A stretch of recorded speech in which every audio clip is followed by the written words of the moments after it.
we like to do a little recap at the start of it, just because some of these episodes can be 4, even 5 hours long. So we try to do a recap that's about 15 minutes long that covers all the details, and then we clip that out as just a separate video for your viewing pleasure, so you can catch up on what happened. So we don't cover everything, but really the high notes for it. And this episode was episode 73, Kindling of Spirits. Will, I think your first half. I thought you were first half. Oh, no. I went back and checked, and I was first half last video.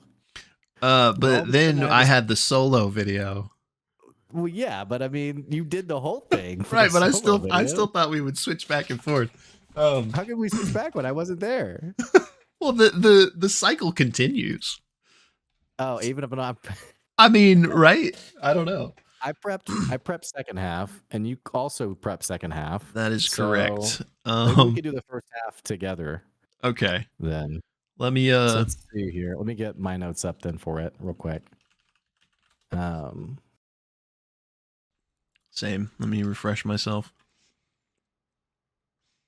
This is like the first time we've ever done this, and usually it's my fault, so I'll just take the blame for it again. No, we should have double checked with each other. Yeah. So we know. So in the last episode, they used the compass to summon the Crimson Abyss ship, the Crimson Abyss, the ghost pirates, essentially. And then they got onto the ship and asked them to be taken to Kalutha, the island where the Avon Trevere. Yes. Is the name of it? Yep. The Tree of Atrophy. Let's see. So, and yeah, apologies, y'all. But so just cut in if I'm missing anything. But I'm starting to refresh myself now. So this is probably going to be like a less thorough recap for the first half. Right. But now I'm remembering. So that they get on the ship, they have like a few days travel that they're going through, right. And the gang decides to get tattoos first and foremost. So there's and they ultimately land on, I think, a bell that is in flames, like Bell's Hells. The joke being that it was kind of like the Taco Bell logo. So they're doing that, and kind of this side story that's happening all throughout the first half is this this kind of flirty romance Fern is establishing with the captain, to the point where like she tries to break into his room, but can't. And then I think he like notices and he's like, "What are you doing?" And she's like, "Oh, I was looking for a place to sleep." And so she's like, "Can I come sleep here later tonight?" And I think she rolls really well on the persuasion check. So it's like, yeah, like that's a thing that's going to happen now. But Cerelia, the first mate, gets like extremely jealous and basically tells her to like stay away. Yeah, back off. Lo and behold, though, that doesn't happen. And Fern does enter the captain's quarters later that night. And they kind of spoon and flirt a little bit, and he asks for her warmth. Oh, yeah, go ahead. Yeah, I didn't mean to interrupt you there. It's kind of this funny like awkwardness of like he doesn't need to sleep, right? But she's like, "So do I just go to sleep right here?" And he's like, "Yeah, go ahead." And it's kind of like, do I want to just sleep in front of you?" But and then I didn't mean to interrupt you, but he asks a very, very cool. There's a very cool moment where he asks for something, which I didn't mean to cut you off. So.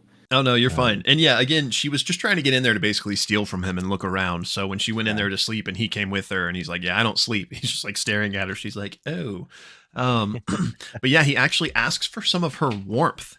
And Matt asks Ashley, like, "Do you willingly give it?" essentially. And she ultimately decides that yes, she does give it. And we are told that she loses, and I don't have the number in front of me, but I want to say 4-ish health points. Just they're gone. Like they're not like she can heal up, but like reduction from her maximum HP.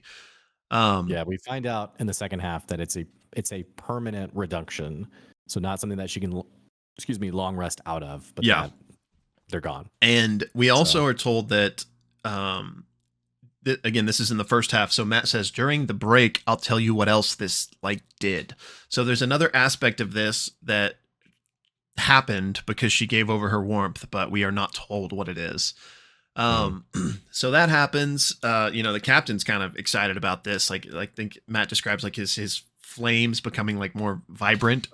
It's very what's the movie Hercules? The guy who plays Hades? Hades. Yeah.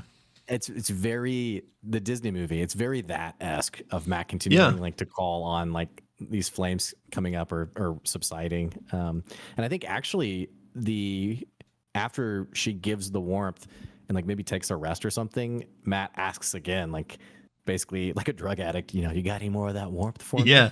Yeah. Like, maybe I shouldn't do it again. I did want her to go full chaos though and be like, okay. So So that all happens. Like I said, the gang is getting tattoos. But again, when Fern exits the captain's room after this whole warmth exchange, again, Cerelia is on it, and she's very upset. And Fern kind of turns this around and is basically like, because clearly Cerelia like has feelings for the captain, so Fern encourages her to like pursue it. She's like, go for it, Yeah. And she has some high persuasion rolls once again. Now I don't remember if does the conclusion of all this in the second half, or is it all in the first half? I guess it doesn't matter. It's in the first half. Okay. It's in the first half. So she does encourage Cerelia to go get you some. And we have like this, I think Travis joked about it being like a Titanic moment where Jack and Kate like steal away and you see like the handprint on the window. Cause basically Cerelia goes into the captain's room and like this steam begins pouring out like from under the doors. And even like the crew starts to like come down and be like, what's going on? There's like some jokes around the captain getting pegged and like all this other information. But and then I think they eventually emerge with the captain limping and Cerelia, like her ragey fire has like subsided into like a cooler one, I guess. Yeah. And I think that takes us into the second half. So I don't know if there's one other detail too. They did scry at the start of the episode. They scried on Bo and Caleb because they wanted to figure out what was going on with them. That's right. It doesn't work. And so they think maybe like if they're still captive or like for some reason they can't do it. And then FCG scries on D again, sees D like pulling a cart. But again, it's like they assume somewhere in the Menagerie Coast, but they don't. It's like we still don't really know where it is or exactly where we could find them. So those two details happen as well. So coming back from the break, do you want to split this, or how do you want to do it? I can just take this, or you can pepper into if you want. Yeah, I'll throw in if I notice something. Maybe this was after the break. I can't remember, but with them, Cerelia and the captain hooking up. But anyway, the party it's basically getting to the end of the journey, and the party is like, we want to do something that shows the group we appreciate them. So Travis does. He carves out a name tag for Kyle, who was like the redheaded stepchild of the crew. That says, I'm Kyle, or I'm effing Kyle. And they're like, maybe we should put like a comma in there somewhere. Anyway, that wouldn't make sense. There's some joke about it, but anyway, they're like, we should do something that shows them we appreciate them. Let's do like a big dance party. And so they have the crew all go downstairs and they put up like a bunch of banners and like thematic party stuff. And then I think Fern plays her pan flute, and then FCG does something like music wise where FCG takes the same concept of what Frida would do of like record people's voices and play them back. Yeah. Basically does something like that for music too. Like DJing. Yeah, right. The crew comes back upstairs. They're like, oh my gosh, this is amazing. There's a big party. And then the captain brings everyone together and like basically like doesn't necessarily pull his sword out, but kind of like threatens jokingly like, after today, never tell anyone about this party and tell everyone you were terrified of us. And the party's like, yeah, of course, we will. And then he's like, do you mind if we keep like the banners and the decorations? And they're like, sure, why not? So anyway, then they're like, all right, well, we're here, and the ship doesn't dock. They just have to jump off into the water and like swim to shore. And they find themselves on the island of Kalutha. And they are on the beach. There's this massive cliff face in front of them. There's a cave right in front of them, and there's a cave much higher. Marisha is going to send Pate into the cave higher. And down in the cave, there's like a forking path. And Pate goes left, and it opens up into like this big jungle on the other side. I think Ashton goes into the cave at the bottom, and it's just like an empty cave, basically. But Ashton does have this moment of, he says in Primordial something like, "I'm here, like I've been looking for you." Yeah. And then Ashton explains that even though he knows he's never been there before, there's like this compelling sense of like resonance, like belonging here. It's like, this is where I'm supposed to be. They decide to climb up to go to the cave that's like 40 feet up.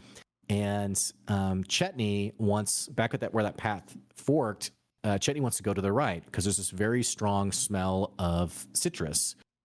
And so goes into this right tunnel and begins to hear movement, cast invisibility, and this large worm-like creature with, I think it had like 2 heads with like, one worm with like 2 separate heads or something. Yep. And no eyes, but like big mandibles emerges, and combat basically begins. And so typically for combat, we just stick to the high notes. Chetney's by himself. The party basically has to dash to get there in time, and they have this battle with this worm. Sorry not to cut you off, but I remembered that Chetney sounded the silent alarm to get their attention. That was funny. That's right. That's a great little detail there. Let's see. I can't remember exactly everything that happens. The worm does do this thing where it like extends like its stomach or something and like casts like a poison spray. It's basically like a dragon's breath weapon, but really gross. And it hits pretty hard. The whole acid theme is pretty cool. In fact, I think Chetney actually hits the worm twice, but as he successfully hits, he actually takes poison damage himself. From the blood. Yeah. Like the blood splatters and it's poisonous. Right. The poison spray, I think, hits FCG for like 30 or 40 hit points. Yeah. And FCG's immediately like, this may not be a good idea. And actually uses the staff of, I can't think of the full name of the staff, of Dark Passage, maybe. It's got, Dark something. I don't remember either. I think it gives Misty Step, though. Yeah. That's one of the things it can do. They used it for Misty Step. Combat continues. Either they... they can't see in this cave, and so Fern casts daylight. It lights up the cave, but also it doesn't affect the creature because it doesn't have eyes.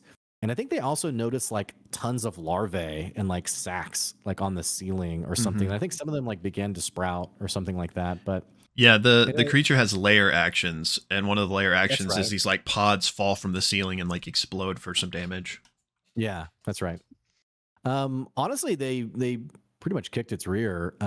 Ashton had a cool move where I think he did like his portal attack, to attack through on the worm, and did like, I don't know, 30 or 40 damage. It actually gets the how do you want to do this, and basically like smashes its skull. Any other cool things from combat that I missed? Not really. Just that same disgusting, like distended stomach breath weapon we were talking about. Not only does a ton of damage, but if you like fail the save, you also like get pulled into it, like it's going to like consume you. So there's a couple close calls with that, but nothing too bad. And then Laudna had a really cool attack on the stomach too, that like made it like turn black or something. It was just a cool RP of the attack. Yeah. Anyway, so they kill the creature, and they're kind of like, okay, let's kind of look around, see what's in this cavern. It's very much like a beast den, and that there's a bunch of like random things all scattered throughout it. They do find like some weapons and items that have been destroyed through combat. Chetney actually goes farther down the right cave to find like the end of it, and it's just like a hole that he can hear the ocean like passing underneath it. Yeah. But they do find this one item. Well, they find a couple of things. There is a very special type of metal in this cavern that I think it's Orm does a history check and discovers that this is called woe steel. Woe steel that was basically created when Dominus was destroyed during the cataclysm or the calamity, excuse me, gets destroyed and turns into the Shattered Teeth. Woe steel is like a result of that, and it has some special properties. I think it's it's non-magical, but it adds +1 to attacks. And then I think if it took lightning damage, it had like a chance to break or something. It's like weak to lightning. Yeah. And then they also find this charm, like necklace that is made of woe steel. And I think it was called a Raito necklace or amulet. Yeah.